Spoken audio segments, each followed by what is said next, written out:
نہیں کر رہا، میں 30-40 سال سے بات کر رہا ہوں کہ ہماری انڈسٹری آٹوموٹیو انڈسٹریز میں جو پالیسی کا تسلسل ہونا چاہیے تھا وہ نہیں رہا.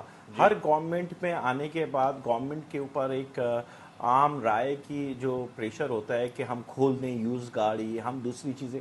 جب آپ انڈسٹری کو ڈیولپ کر رہے ہوتے تو انڈسٹریز کو گرو کرتے، اس میں اس کی صرف انڈسٹریلائزیشنز میں اس کی ٹیکنالوجی ٹرانسفر ہوتا ہے، اس میں انجینئرنگ گڈس کا کوالٹی پروڈکٹ ڈیولپ کرنا ہوتا ہے، not for the local industries. Local industry کے ساتھ ساتھ آپ نے گرو کرنا ہوتا ہے انٹرنیشنل مارکیٹ کے لیے. شاید ہم نے پچھلے 30-40 سالوں میں یہ چیز نہیں کی. ہم اپنے ہی اس ہال میں رہے اور اس میں رہتے ہوئے ہم کوشش کرتے رہے اپنے آپ کو چلانے کی، جس کی وجہ سے آج وہ انڈسٹری پرفارمنس نہیں دکھائی. آج بھی انڈسٹری پالیسی آپ کو 5 سے 10 سال کی ملے گی تو یقین جانیے کہ انڈسٹری کم بیک کرے گی پاکستان میں، پاکستان کی اکنامی میں، اور پاکستان کی جو ینگ جنریشنز ہیں، نیو فورسز ہیں کہ اس میں. کیونکہ آج آٹوموٹیو انڈسٹریز میں آپ دیکھیں تو الیکٹرانکس کا، سافٹ ویئرس کا ایک نیا اپورچونٹی کھل رہا ہے. تو یہ ہمارے جو نیو جنریشنز ہیں ان کے لیے بھی یہ اپورچونٹی کھل رہی ہے کہ وہ اس میں اپنا رول پلے کر سکتے ہیں. مگر ایک تسلسل کی ضرورت ہے پالیسی کی، جو کم سے کم 5 سے 10 سال آپ ان کو دیں. الیکٹرک کارز کے حوالے سے کیا کہیں گے؟ پاکستان الیکٹرک کارز کے میدان میں کہاں کھڑا ہے؟ پاکستان اس وقت الیکٹریکل وہیکلز پہ بیس کر رہا ہے انپورٹ. مگر میں یہاں پہ ایک بات اگر آپ کی اجازت ہو تو میں کہہ سکوں کہ جو 1980s آنورڈز ہم نے دیکھا ہے کہ جو ہمارے اچھے اسکلز لوگ تھے وہ باہر نکلے، اور وہ ان 80s سے سلسلہ شروع ہوا اور آج تک چل رہا ہے کہ جو اچھے لڑکے ہوتے ہیں، اچھی کوالیفیکیشنز حاصل کرتے ہیں، وہ اپنی ہائر ایجوکیشنز کے لیے باہر جاتے ہیں، پھر شاید وہ پلٹ کے نہیں آتے. ان میں 5 سے 10% ایسے لوگ ہوتے ہیں جو شاید آ جاتے ہیں مگر باقی وہیں رہ جاتے ہیں.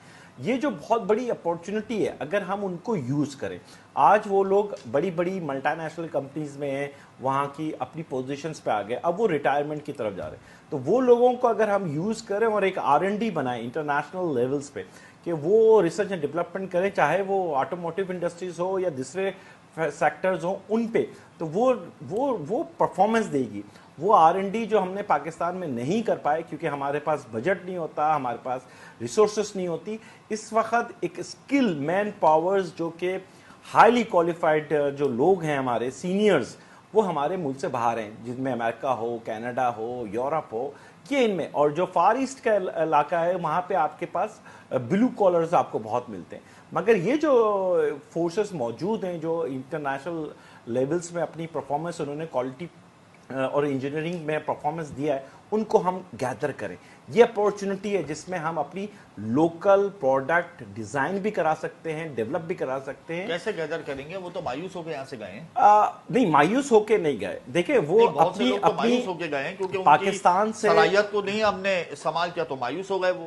ہاں، اس کو آپ اس انداز سے کہیے کہ جب پاکستان میں انڈسٹریلائزیشنز نہیں ہوئی اور اپورچونٹیز نہیں ملی، ہر آدمی اپنی اپورچونٹیز کے لیے دستک دیتا ہے. وہ پہلے اپنے ملک میں دیتا ہے اینڈ دین پھر وہ باہر جاتا ہے. وہ جو باہر گئے انہوں نے اپنی اسکلز تو ڈیولپ کر لی ہیں.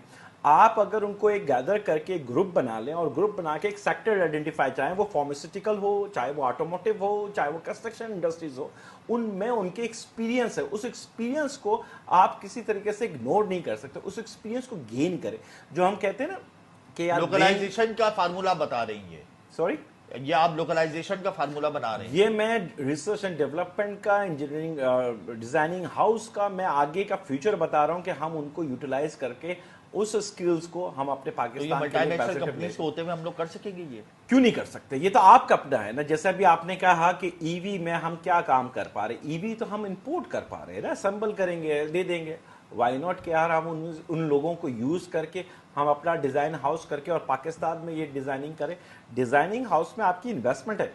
انویسٹمنٹ کیسے ہوتی ہے؟ یہ جو آپ R&D کے لیے اسکلز مین پاورز ہائر کرتے ہیں اس کو پے کرتے ہیں. اگر ہم ایک گروپ آف پیپلز کا ایک بنائیں اور ان کو ایک والنٹرلی دیں کہ یار ایک یہ اسائنمنٹ کرنے for the nation, for the Pakistan, کہ یہ پروڈکٹ ہم ڈیزائن کریں. آخر کووڈ-19 کے زمانے میں بھی تو پاکستان کے انڈسٹریلسٹ نے اپنی ریسورسز میں رہتے ہوئے کئی پروڈکٹس بنائیں. اس کی بڑی مثالیں پازیٹیو رسپانس لوگوں نے دیا. جتنی بھی ملٹی نیشنل گروپس ہیں آٹو موبائل کے پاکستان میں جو اس وقت کام کر رہے ہیں، جن کے لیے ہم امپورٹ کرتے ہیں اور پھر وہ جب گاڑی یہاں سے بیچتے ہیں اور پروفٹ لیتے ہیں تو ہم ان کو ریمیٹنس بھی دیتے ہیں، کیا ان لوگوں کے ہوتے ہوئے ہم لوگ یہ سب لوکلائزیشن اور اپنی پالیسیز اور یہ گیدر کرنا یہ سب ہم کر سکیں گے؟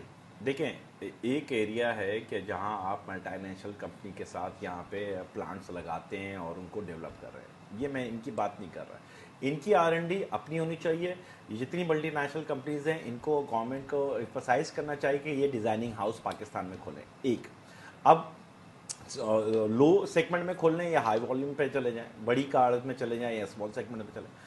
دوسری طرف میں یہ کہنا چاہتا ہوں کہ جو ہمارے ریسورسز باہر موجود ہیں ان کے ساتھ آپ مل کے ایک ڈیزائننگ کریں، آپ ان کی اسکلز کو ٹرانسفر کریں، اس نالج کو ٹرانسفر کریں پاکستان میں، اور وہ ہم کر سکتے ہیں۔ اس کے لیے تو کوئی برانڈ نہیں ہے نا، آپ اپنا برانڈ بنائیں گے، آپ اپنا ڈیزائن ہاؤس بنائیں گے، آپ اپنی پروڈکٹ بنائیں گے، تو اس میں ہم ان کو یوز کر سکتے ہیں، اس میں کوئی لمیٹیشنز نہیں ہے، کوئی ریسٹرکشنز نہیں ہے۔ مگر یہ ایک مائنڈ سیٹ ہے، یہ mind set government, private sectors مل کے اس طرف آج سوچنا شروع کرے۔ جیسے میں نے پہلے بھی کہا، آپ کو 5 سے 10 سال کی پالیسی چاہیے، اس میں آپ یہ کام کر سکتے ہیں۔ وہ لوگ جو کے پاس ایکسپیرینس ہے، نالج ہے، اس کو گین کریں۔ ہم نے جو کہا ہے کہ نا برین ہمارا باہر چلا گیا، اس کو اپرچونٹی کی طرف ٹرانسفر کریں۔ ٹرانسفر کرنے کے لیے آپ کو ایک اسٹریٹجی بنانی چاہیے، اسٹریٹجی بنانی ہوگی۔ پروگرام اس وقت ہمیں جوائن کر چکے ہیں پروفیسر عامر صدیقی، سینئر اکونومسٹ ہیں۔ بہت شکریہ پروفیسر صاحب، آپ نے اپنا قیمتی وقت دیا۔ فچ نے ایک رپورٹ جاری کی ہے کل، اور فچ نے کہا ہے کہ سیاسی کشیدگی کے باعث IMF کا جو پلان ہے وہ بہت زیادہ پرابلم میں آ سکتا ہے، نئی حکومت کے لیے بہت زیادہ معاشی چیلنجز ہیں۔ اس کے علاوہ پھر ہمارا جو کرنٹ اکاؤنٹ سرپلس تھا وہ کرنٹ اکاؤنٹ ڈیفیسٹ میں چلا گیا ہے۔ آئندہ والے دنوں میں لارج مینوفیکچرنگ اسکیل کے نمبرز بھی نیگیٹو سائڈ پہ جائیں گے۔ تو اتنے سالہ جو ملبہ ہے چیلنجز کا، اس کو ہم کس طریقے سے کم کریں گے، ختم کریں گے، سروائیو کریں گے؟ کیا کہتے ہیں آپ اس حوالے سے؟ جی، بسم اللہ الرحمن الرحیم۔ شکریہ جناب